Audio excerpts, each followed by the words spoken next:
talk about the friendship thing, because if you're going undercover, and I'm guessing you might like somebody. Like he's a good dude. I mean, he's doing all this bad shit, but he's still a good dude. Yeah. Like what is that like in your mind? Do you ever feel bad or anything like that? Yeah, absolutely. You yourself personally, you've got to figure out how you're going to rationalize it in your mind so it doesn't have a negative impact on your psyche, right? But especially the outlaw case is probably out of all the ones I've done, and it's not like I've done. Let me say this right here and right now. I have mentors, I have peers, I have people I've mentored. There are guys and gals out there that have done way more than me. And they've gone through more harrowing stuff than me.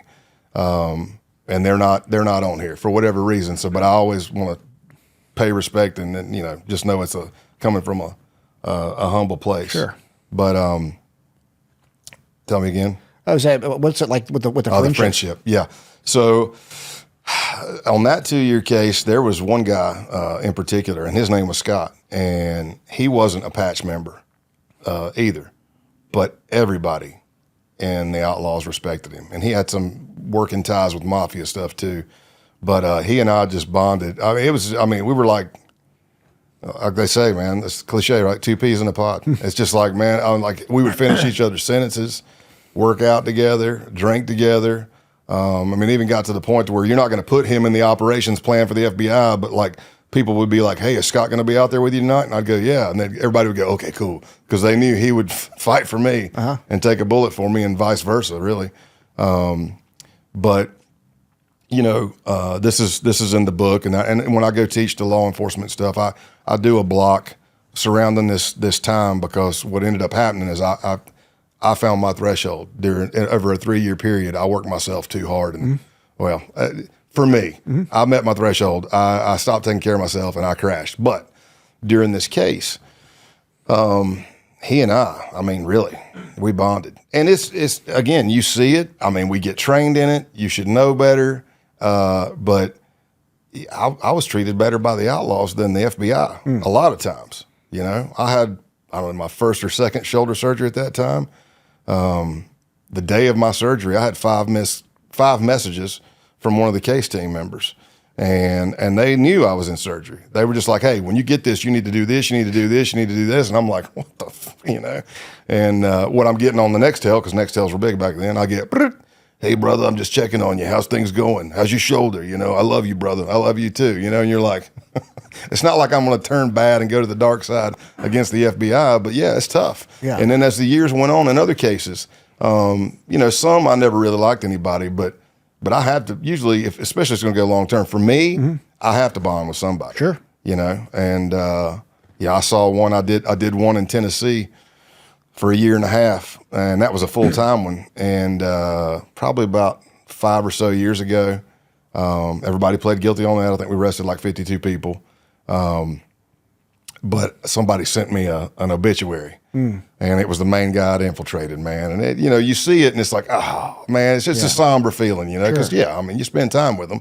But again, you have to know there's several things you can do, but you can break this down. You need somebody, you need an accountability buddy. We call them contact agents, but you need somebody who's watching over you for the whole purpose of your psyche. That's it. They're not connected to the case, because you'll get that stereotypical, which has happened for many, many moons, where say it's a smaller department or whatever, you got one person undercover, their contact agent is also the case agent, which is also the person that's going to benefit from this case.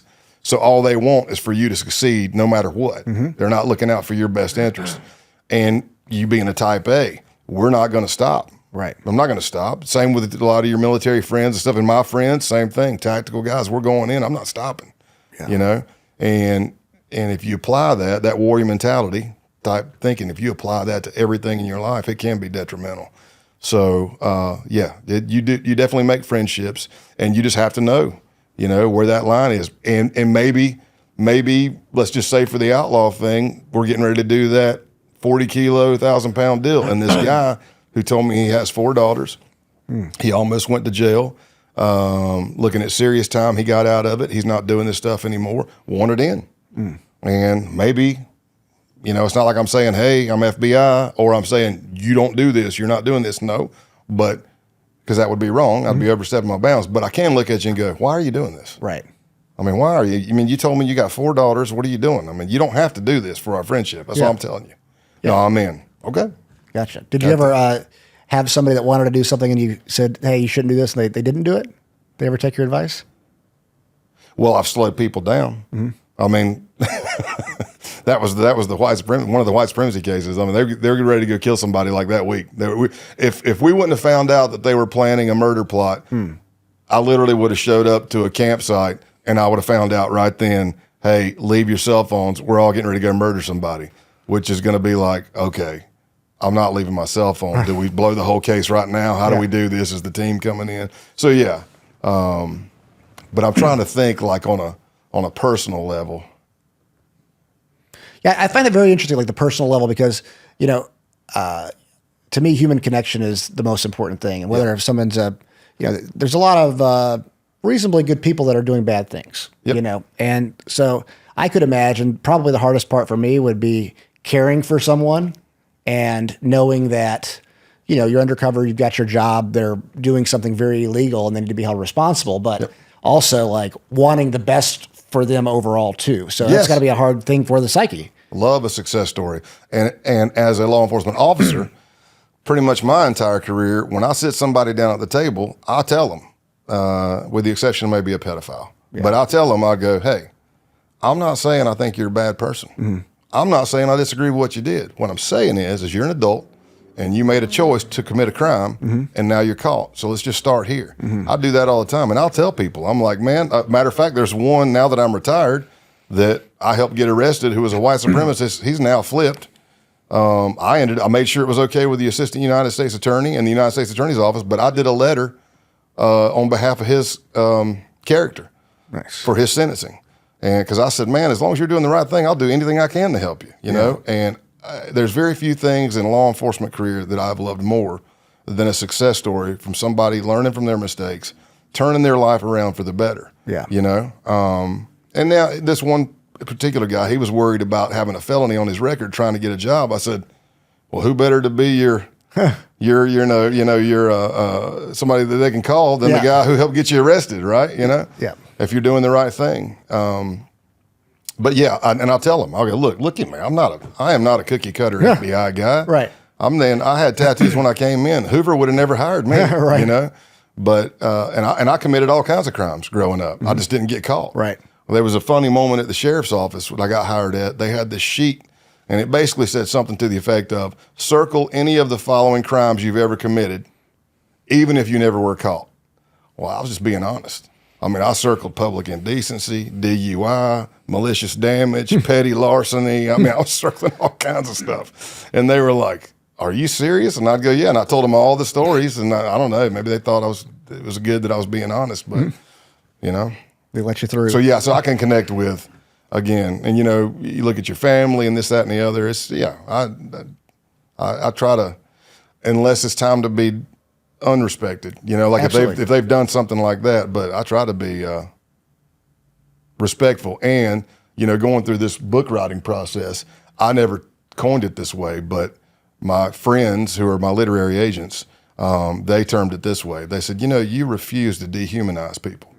And I was like, you know what? That's a great way to say it, because say you're writing a book and then the co-writer's like, these stupid idiots and blah, blah, blah. And I read it and I go, no, take the stupid idiot part out. And they're like, what? I mean, and I go, they're people too. Yeah. That's somebody's dad, somebody's son, somebody's husband, whatever, you know? Yeah, absolutely. Yeah. It's a really interesting part, because I don't think people think about the mental impact it has for the undercover agents. That, you know, you're people too. You have this human connection that goes beyond a criminal and a cop. It's more of human being to human being. Yep. And it's got to play with your emotions in a way. The more time you spend with them and living with them, and street level stuff, I'm going to pop into your house, I'm going to make a buy and leave. I don't have to get super connected with you. 3 buys, we're hitting you with the search warrant, that kind of thing. Yeah. But yeah, long term, or, I mean, look, a lot of your cases, a lot of your undercovers, it might take 6 months just to get everything set up, to start getting to know people. And some of your cases, we have enough predication to open the case. It goes through legal review and everything, but we're not positive, especially on the white supremacy realm, right? Or even the militia realm, because it's your First Amendment right. There could be thousands and thousands of people on this Telegram, Wire, whatever, Gab, whatever. They can spew all kinds of hate. They can say, I hate every black person, I hate every brown person, I want them all to die. That's not illegal. So we might be infiltrating them because there's been a lot of rhetoric and people are saying, hey, you need to look at this. But I might be in there for 4 months and find out, look, it's just talk. They're not going to go do anything. But that whole time you're building relationships, right? Yeah. So yeah, it can be very tricky. I've just always stayed close to who I am because the way I was taught, and I agree with this, is if you pretend to be something completely opposite of what you are for a long period of time, one or two things is going to happen.